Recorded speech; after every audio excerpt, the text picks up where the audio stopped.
80 years anniversary, and it's so parallel to now, Carly, when you think about it. Like, we're like definitely in World War III right now, with I hope not. Pakistan and World War India III, Cold War, I guess. going at it. Israel's in every single person they deem as an enemy territory besides Iran at this point, in Yemen. Um, and the U.S. is funding all that, not to mention the war in Ukraine, which was clearly provoked by our country. With the Well, I'm just CIA. going to say, well, Jamar, I am going to say this. I'm torn here. I'm torn as a Marxist because on one side, yes, it is important to commemorate There's what proud Maduro. socialist what proud socialist people did 80 years ago to fight fascism. But I'm also pained by the fact that unfortunately Russia's ran in some ways by a fascist Oh yeah, with in Putin. Yeah, Putin. yeah. And Putin is trying in a way to take credit for a victory that is not his at all. Well, This his is not a parents, victory. his This is not a parents. victory of Putinism. This was a victory I of agree with you. this was a victory of a proud socialist I republic. agree with you. I agree with you. But also keep in mind that Putin's parents were very close to dying. They were victims in Leningrad of the Nazi invasion. And Uh, and well, and that's in yes, his blood, you know. and yes, but if if we really want to commemorate that victory, we don't bring fascism back. We don't bring fascism back into power anywhere in the world. I And agree with you. what we're seeing right now is a form of fascism in Russia that is equaling and counterweighting the fascism in the United States, I don't the know growing if fascism that equally, we're but there's seeing certainly in national. Europe.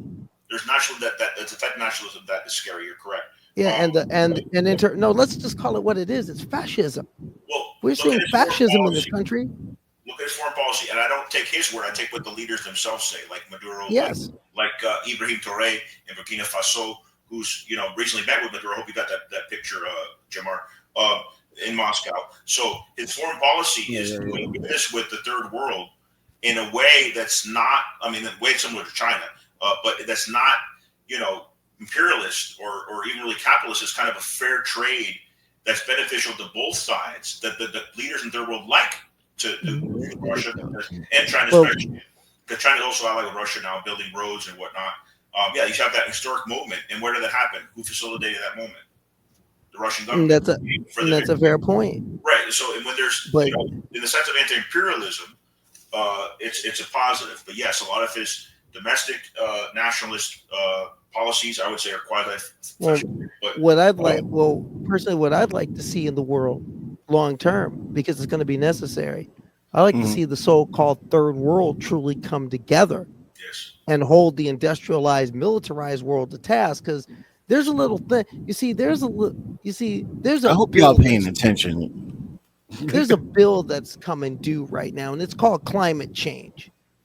And countries like Burkina Faso and Bolivia and Peru, countries like those are going to be at the knife's edge first. But at the same time, here's the paradox: the very things that the industrialized world needs, i.e., like lithium for all these electric car batteries they want to build, yep. you got to go to countries like Burkina and Peru and Well, Uruguay. the eastern You eastern got provinces of the former eastern provinces of Ukraine are full of lithium as well. Yes, and that's exactly why we have the situation that we're having in the Ukraine right now. It's about everybody's trying to make a resource grab rather than respect the self-determination of Ukrainians. Yeah. And like I said, there's no these are very difficult situations. There's no I respect the clean self hands determination of an anywhere. oppressed minority that was under the gun for 8 years in Ukraine. You know what I mean? That was an oppressed minority of ethnic Russian people in the Donbass who were demanding to be their own country. And finally, they said, you know what, we're going to rejoin Russia because we're fed up with being bombed for 8 years. And then Russia responded and went in, and they call it unprovoked. I mean, that's just revisionist history.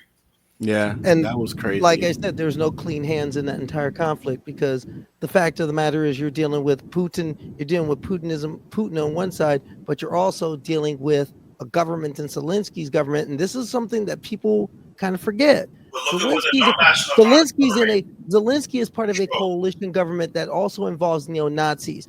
Oh, I know, by the but way, the the Donbass, Israeli armed neo-Nazis. Now, how does that work? You're forgetting, Carly, that the Donbass government are socialist. If you actually look at what they show in their speeches, they have images of Che in the background. The Donbass are primarily ethnic Russian socialists that want a Soviet system, that will take some, support from nationalists, even though they don't agree with them politically.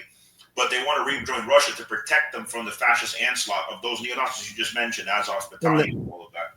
And like I said, that's the part where there's no clean hands on either side, except for giving that group who are socialists their autonomy to make their own decision. By the way, if the Donbass tomorrow had a referendum and they decided to be in their own country again and they asked the Russians to leave, I would be the first to say, Russians, you need to get out of that area. But it's so far from